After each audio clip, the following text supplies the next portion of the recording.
पिछले एक दशक से ज्यादा वक्त से तमिलनाडु की सत्ता पर काबिज एआईएडीएमके सत्ता विरोधी लहर का सामना कर रही है। एआईएडीएमके की मुख्य लड़ाई डीएमके से है। सत्ता विरोधी लहर को देखते हुए एआईएडीएमके ने प्रदेश की महिलाओं को अपने पाले में करने के लिए एक नया दांव चला है, जिसका जवाब डीएमके के पास फिलहाल तो नजर नहीं आ रहा है। कहा जा रहा है कि एआईएडीएमके ने जो पासा फेंका है वो हमेशा से ही तमिलनाडु की सत्ता पाने में सहायक साबित हुआ है। इसीलिए डीएमके की चिंताएं और ज्यादा बढ़ गई हैं। देखिए रिपोर्ट।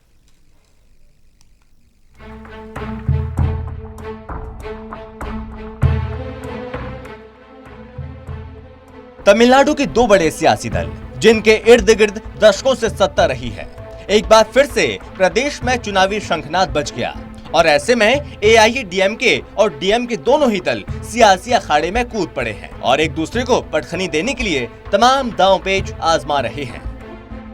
दक्षिण भारत के राज्य और उत्तर भारत के राज्यों में चुनाव के समय के मुद्दे बिल्कुल अलग हैं। इसका एक उदाहरण ये है कि दक्षिण के राज्य खासकर तमिलनाडु में होने वाले चुनाव में सबसे अहम मुद्दा गोल्ड का है।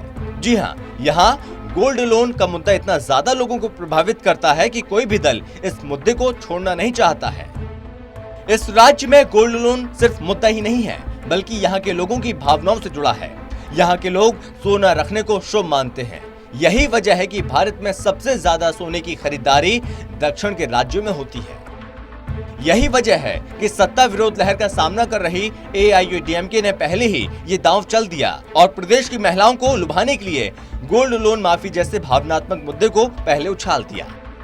एआईएडीएमके ने घोषणा की है, अगर वो चुनाव जीत जाती है तो 48 ग्राम तक के गोल्ड लोन को माफ कर देगी। दक्षिण की राजनीतिक, खासतौर पर तमिलनाडु की राजनीति को करीब से जानने वालों का तो कहना है कि गोल्ड लोन माफी के मुद्दे की बदौलत एआईएडीएमके ने प्रदेश की 15 लाख से ज्यादा महिलाओं को अपने पाले में कर लिया है। गौरतलब है कि तमिलनाडु की सहकारी संस्थाओं द्वारा बांटे गए 20,000 करोड़ के लोन का करीब 40% हिस्सा गोल्ड लोन का ही है। इसलिए सत्ता विरोधी लहर का सामना कर रही एआईएडीएमके को गोल्ड लोन माफी की चुनावी घोषणा का सहारा लेना पड़ा। तमिलनाडु की राजनीति में गोल्ड लोन की अहमियत समझने के लिए यहाँ की कोऑपरेटिव संस्थाओं के बारे में जानना होगा। उत्तर भारत के कोऑपरेटिव बैंक सामान्य तौर पर कृषि ऋण देते हैं, लेकिन तमिलनाडु में कोऑपरेटिव बैंक ज्यादातर गोल्ड लोन देते हैं। प्रदेश के 40 से ज्यादा कोऑपरेटिव बैंकों के 4000 से ज्यादा नेटवर्क हैं। सहकारी संस्थाओं द्वारा बांटे गए 20,000 करोड़ में से 7,000 करोड़ गोल्ड के हैं। गोल्ड लोन माफी का फायदा महिला सेल्फ हेल्प ग्रुप की लगभग 15.5 लाख सदस्यों को मिल सकेगा।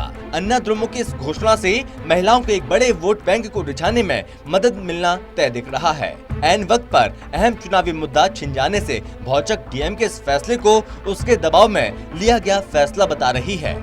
विश्लेषक गोल्ड लोन माफी के लिए किए गए 5400 करोड़ के बजट प्रावधान को चुनावी रिश्वत बता रहे हैं।